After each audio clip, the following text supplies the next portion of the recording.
If you want to know what are 4 tips to enjoy your pregnancy and the postnatal months with more energy and less aches, this is the perfect podcast for you.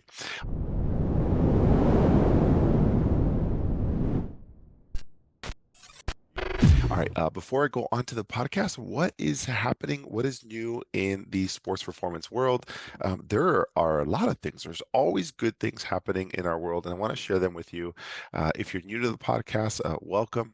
Welcome to the family. If you've been hearing our stuff in the past for the last years that we've been doing this, you'll learn more and more about these updates, and you'll enjoy as we continue to progress to be able to help our community truly stay healthy and active. And that's why we're doing today's podcast. But what is new? We have we have officially started our sports performance membership, our wellness club.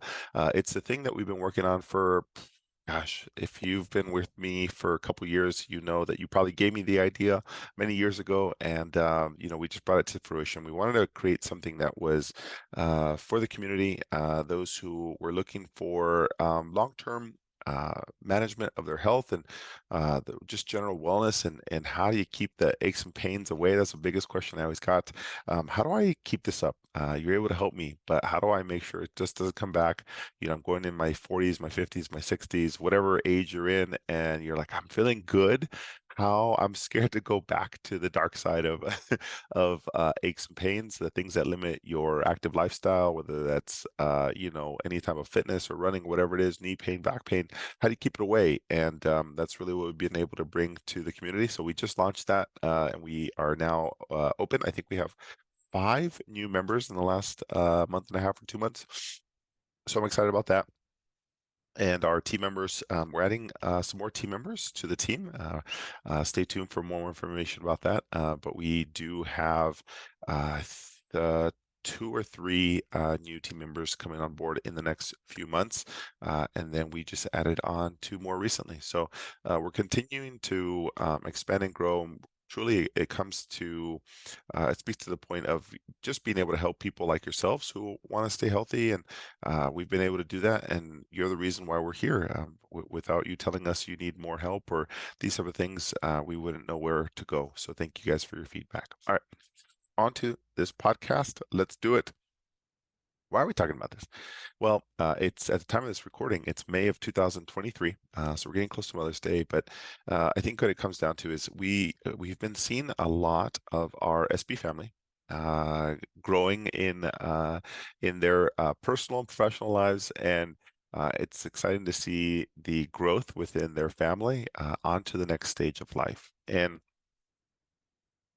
we've seen so many in such a short amount of time that we've realized there's trends and patterns in the questions that you ask. Or if this is not for you, it's people in your small circle. What should I do with exercise? What can I do? What can't I do? What exercise is best for back pain? What's best afterwards? What should I expect? My wrist has been hurting. My neck has been hurting.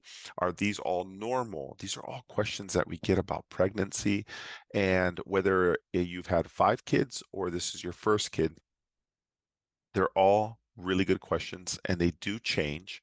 And I wanted to be able to help out anyone that maybe it's you or anyone that you know about pregnancy and the postnatal months and what's to be expected and or what to do if you're fighting aches and pains throughout that process.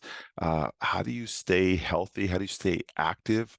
How do you stay how do you live with less aches? There are some components to pregnancy and postnatal months that come along with just the general growth of a baby inside a human. And the point I want to make today is there a way that you can reduce the strain and have more energy and be able to make it a better experience? And that's ultimately what I wanted to do today, to be able to help you and anybody that you know. So I'm going to break this down into 4 different categories that'll help, that will 4 general tips to make the pregnancy a little bit more enjoyable. So the first one is exercise. This is the question that we get so often. And now I want to qualify this with anytime that we are talking about pregnancy and recommendations, now this is a podcast, and if you're on YouTube, hello. If you have specific questions, I have to preface with you need to speak with your physician, your OBGYN, whoever it is that you're seeing that is overseeing your care. These are just guidelines. They're not specific recommendations for you. It's patterns that we see. So I will give general frameworks of how you should do things, but I'm going to direct you to your physician who is overseeing your care, who understands your blood pressure, your cholesterol, your baby's orientation, everything about your pregnancy that I have no idea. So these are just general guidelines. Okay, so one of the things that we talk about is exercise tips, and you'll find many blogs, many research articles on this, but the consensus for most OBGYNs and research, and again, please take this with a grain of salt, is you continue doing the same form of routine within reason that you were doing pre-pregnancy. Now, so if you were doing extreme sports and you were doing like motorcycling and those type of things, I'm not trying to say that. I'm just saying if you were going to the gym 3 or 4 times a week and you were enjoying, weight training or any form of maybe cardio or whatever it is, most research papers or most statements will say you continue doing what you were doing. Now, here's the qualifying questions that a lot of people ask. Well, should I do more? And the answer is continue doing what you were doing. Should I do less? Continue doing what you were doing unless your physician says otherwise. Again, always speak to your physician. Now, the whole premise of this is you want to make sure that you're still able to maintain an active and healthy lifestyle. And you want to be able to, your body will speak to you. That's very important that you have to understand. Your body will tell you when it's not sleeping enough, right? So that's why we yawn. It's not getting the intake or water that it's getting. That's why we're thirsty. So it gives you a lot of these indicators, and you really want to listen to your body very closely here. And that's why you want to speak to your physician about asking specific questions. Now, one of the things, the easiest way to describe that is there's something called perceived level of exertion. How hard is how difficult or intense is the exercise? If I were to ask you during, maybe you're doing push-ups and I say, do 5 push-ups for me, and you say, no problem. And while you do those push-ups, I ask, how hard is this relative to 100% is I can barely breathe. And doing the 5 push-ups, how hard were they? Everyone's going to be so different based on their strength or their ability to do them. So you want to keep your level of exertion or perceived level of exertion at a very low number where you can still maintain a conversation. Now, what that does is ensures that you can still speak, so it's not as high. You can still maintain a normal level of conversation. Means you're not completely out of breath, but you're still getting some exercise. Now, this is going to change through trimesters. But ultimately, you have to understand, well, where are my barriers? Like, when do I know it's too much? When do I know it's too little? And that's why conversations with your healthcare providers are so critical. But if you can understand that you don't want to take it above a point where you can't have a conversation, you can't control your breaths, it's too high of an intensity, you don't want to go above where you were pre-pregnancy. Yeah. So again, these are really good kind of guidelines just to give you to ensure that your body and your baby most probably are going to be safe. And one thing that we talk about is a Valsalva maneuver. Valsalva maneuver is where you breathe in and you basically take a deep breath in and you tighten everything up, and then now you're doing resistance training. You're going against resistance. Maybe you're doing a dumbbell curl. Well, what happens is you're actually taking a deep breath and you're now having an increase in blood pressure, and now you're adding weight and resistance to that. And so what will happen is now you're stopping blood flow to the brain, to everywhere else.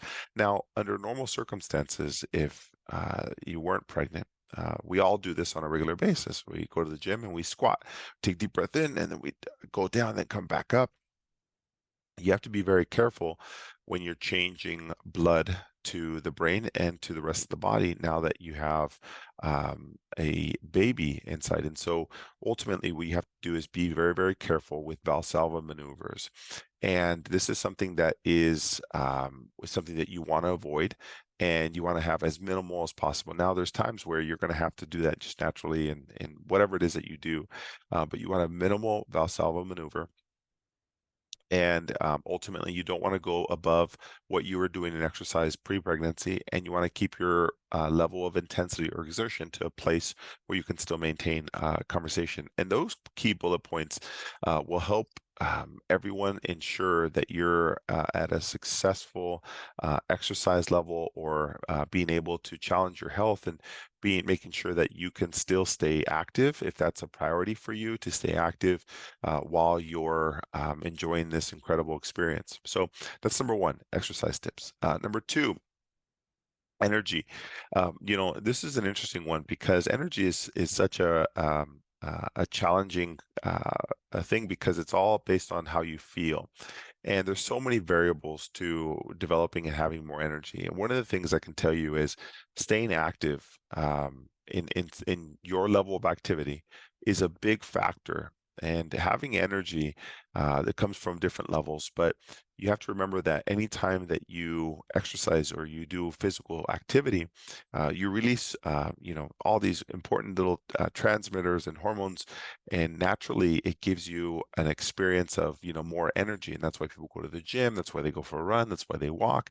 And so staying active is a big piece to maintaining your energy at a high level. So that's number one. Number two is sleep.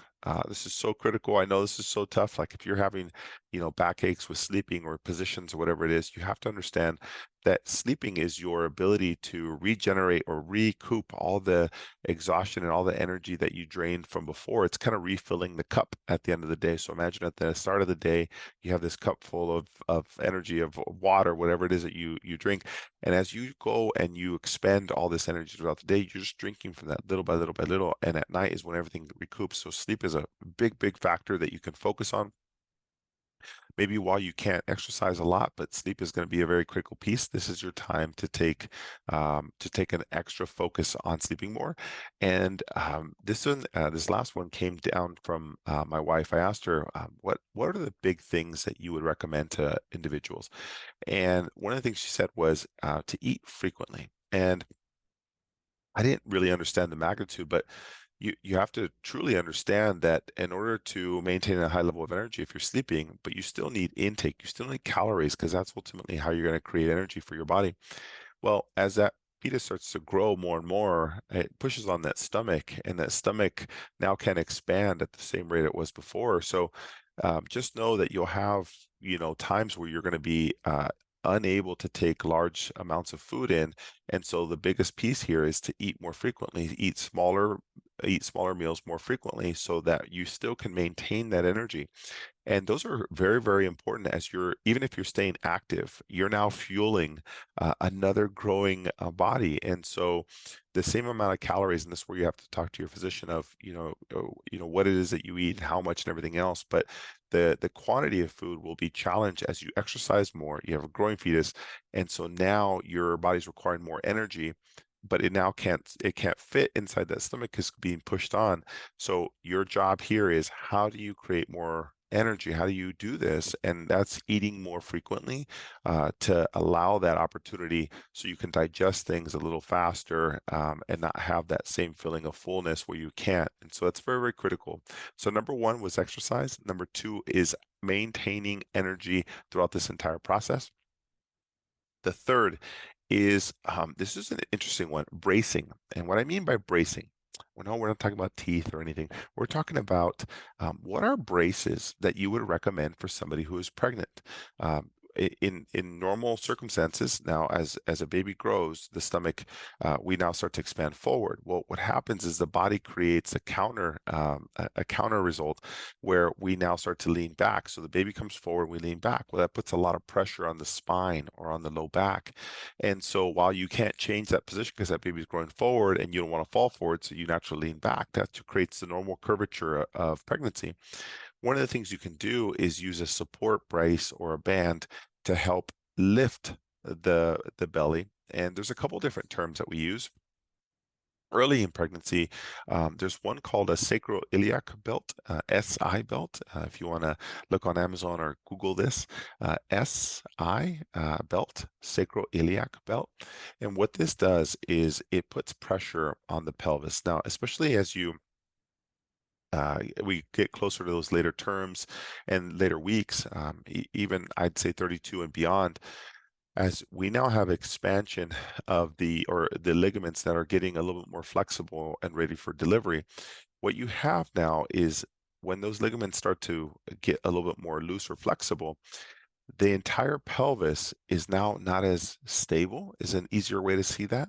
And as you see this, that pelvis is now more flexible, ready for delivery. However, you need that stability to make sure that your back doesn't hurt. So now that creates more aches and pains because the pelvis is now more unstable, or it's not, it's a little bit more flexible.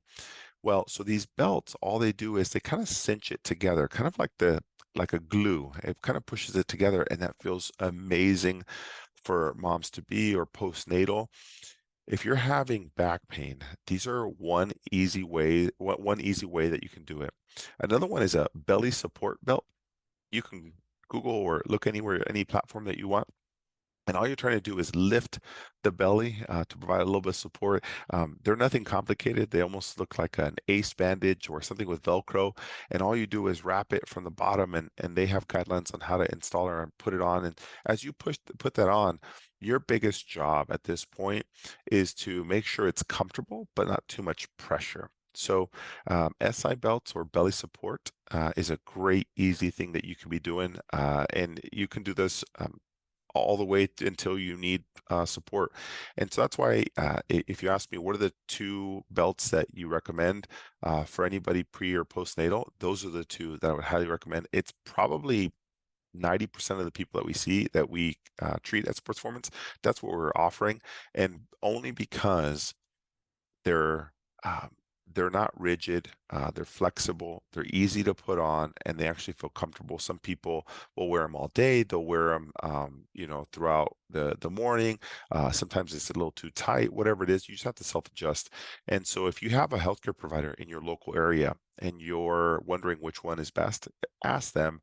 You can buy them online and have them delivered, and then it gives you a chance to bring them into the office. That's what I recommend. Bring it to office and kind of work through, like, how high should I put it? How tight should I put it? But ultimately, just know that there are a lot of things out there to help you with that. So number one was exercise. Number two was energy. Three was ergonomics, and number three was bracing, and number four is ergonomics. So ergonomics just means help with positioning or help with the way that you stand, the way that you sit, the way that you sleep. Anytime that you are talking about the alignment or how your position is aligned, that's what we're talking about. And ergonomics are very, very critical in standing and sitting because, as I mentioned, as your belly begins to grow, you now have to change and accommodate the way you stand and sit and put on shoes. I remember watching Stephanie put on shoes, and I had to help just because of, obviously, you can't reach, and so there's a lot of things that change with the body alignment, and there's ways to minimize how much stress you put on, and honestly, it comes down to just knowing, and there's easier ways to than just trying to figure it out. So number one is the pillows between the knees when sleeping. So if you're sleeping on your side, obviously, you can't sleep on your stomach for very long, and you can't sleep on your back for very long, and sleeping on your stomach is not going to be an option. So sleeping on your side becomes kind of the mainstay, the way that you're going to be sleeping. And an easy way to go about this is lying on your side. But what will happen is just because the position of the stomach and the position of your low back, it creates a lot of twisting or torque on the low back. And so if you can put a pillow, maybe two or three, whatever's feel comfortable for you.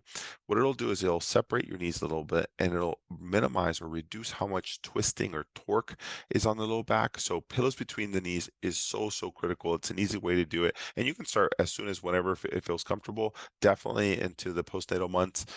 So just know that is an option. Once the baby's born, you want to use a lot of pillows to support the feeding positions. So at first, you're gonna put your arm to support the baby, but a lot of times that gets tiring.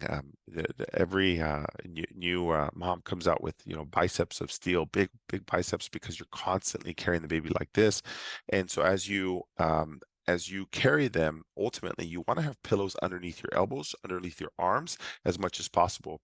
Now, if you tuck the baby close to you, that's one way to do that. But ultimately, the further away your baby is away from you, or the further your elbow or arm away from you, the more work your shoulders have to work, the more your biceps have to work, your neck is going to have to hurt. So if you're starting to get these aches and pains, you have to realize the simplest thing to do is figure out what can I put to help support this perfect position. So pillows underneath the arms is going to be very big. The things that do come out that of aches and pains is neck pain and something called carpal tunnel. Carpal tunnel is where the one main nerve of your hand gets irritated from so much compression. It's just from bottle feeding.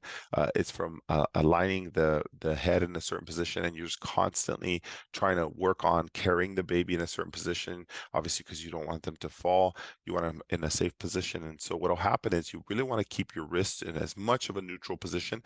You don't want them bent too far forward towards you, and you don't want them bent too far back. So you ultimately want to make sure that all of your body is being supported by pillows as much as possible, because you might say, well, it's not that hard, it's not that tough, it's only a little bit, but a little bit times 30 times a day, or multiple hours, it becomes a lot on the body. And the only reason we develop pain is because of not normal stress being applied over time. So meaning things that you're not used to, things that are new applied over time starts to kind of create more wear and tear. And that's why people develop pain. And so pregnancy is a big deal, no matter how active you were, no matter how strong you are. It's very tough to beat new positions for hours, for months, for weeks. And that's why aches and pains in pregnancy and postnatal months exist. There's just new stresses that were not normally there before, that are now there for hours to weeks to months. And our job and our goal is to make sure that you have less of those stresses, and finding really truly what are the best positions for you. And that's really what it comes down to. How do physical therapists help anybody who is pregnant or in the postnatal months? All we're trying to find is what is a better way that you could be doing this given your current circumstances? Because while we can't be there with you all day, what we do understand is how the body moves, how it's mechanically challenging you. What are simple ways that you can reduce the stress? Don't hold it like this, change this, bring your elbow closer, put a pillow there. And that's why there's a lot of simple fixes that you can do to help reduce the aches and pains. Now, I can't guarantee we can remove them, but I will say we can help make the pregnancy a better experience. And that's ultimately what we're trying to do. So today, the podcast was on 4 tips to enjoy your pregnancy in the postnatal months with more energy and less aches. And those 4 tips are on exercise, increasing energy, include bracing in your experience, and improve your ergonomics. Those are the 4 things that really can make the biggest difference. And that's why we hosted this podcast, because we've had so many questions. I want to be able to help you. And ultimately, what we did was if you ask what's the best thing that you can do, I would say underneath the banner or the guideline of being with your physician and OBGYN, I would say start seeing a physical therapist or a massage therapist, a healthcare provider who can help you with these aches and pains. And that will put you in a position where you have a better experience, where you have less aches and pains, and more important than anything else, you have support. It's the unknown that a lot of people have difficulty with, and they're not sure how far they should go, how intense they should go. Am I allowed to? Should I not? And healthcare providers who see individuals during these experiences are the ones that you want to be able to trust underneath the umbrella of your physician. They're the person who knows the most about what is happening inside your body. We know the exterior and what we can do to help reduce those strains. And that's why we actually created something called our pre and postnatal empowerment program. What we did was we combined massage and physical therapy to help those who are pregnant or going through this. And what would be the ideal scenario if we knew how somebody goes through this entire journey, whether that's at, finding out at whatever time point what it was, and at 5 or 6 months you start to go through, that's where everything starts to kick in and most aches and pains come about. And at month 7, 8, and 9, it becomes very, very challenging. So we created a program to be able to help people through that initial phase and then also postnatal, where we understand that there's going to be new positions that you're not used to. What's the safest way? How do we make you feel better? And that's why we did that. And so if you know anybody who is going through that and suffering, my highest recommendation would be to see healthcare providers, physical therapists, massage therapists, people who know how to support people through these experiences. That would be the best opportunity and the best thing for you. My wife, Stephanie, many of you have heard her on this podcast. I asked why she was a big proponent of this, designing this program. So we combined massage and physical therapy. And I said, why do you feel passionate about this? And I don't want to mess up her words. And she said ultimately it's the healthcare program that mothers deserve. And I was very surprised how passionate she was, because she was very passionate about moms and soon-to-be moms go through an incredible experience throughout this whole process. But what happens is the healthcare will tell you, don't exercise, don't do anything else, don't change it, don't do anything, and you're going to have pain, and that's normal. And while some of that might be true, there are ways to help reduce that so it makes it more enjoyable. Whereas the first year, fifth, or 10th, there are ways to help support you. And if you're looking for that support to be able to make sure that you're having the least amount of stress possible, the least amount of pain possible, and that you can truly feel better as you go through it, that's why we created it. And if you know anybody, please let us know. We'll be releasing the program details soon. And we were excited to help the San Diego community, Chula Vista community, and now the Kearney Mesa community even more. So listeners, as you know, we opened our third location, and it's officially launched, and that's been great. And so as we have more and more clients going through these life experiences and transitioning with us as they have seen us with aches and pains before, and now going into a different experience in life, we're really excited. We're helping you onto that next part of your life.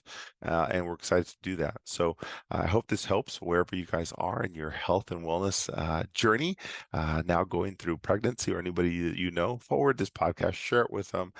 Send me questions, teamsp@sportsperformancept.com. And we're excited to see you onto this next great journey. Okay. If you have any questions, let us know. We'll see you on the next episode. Take care.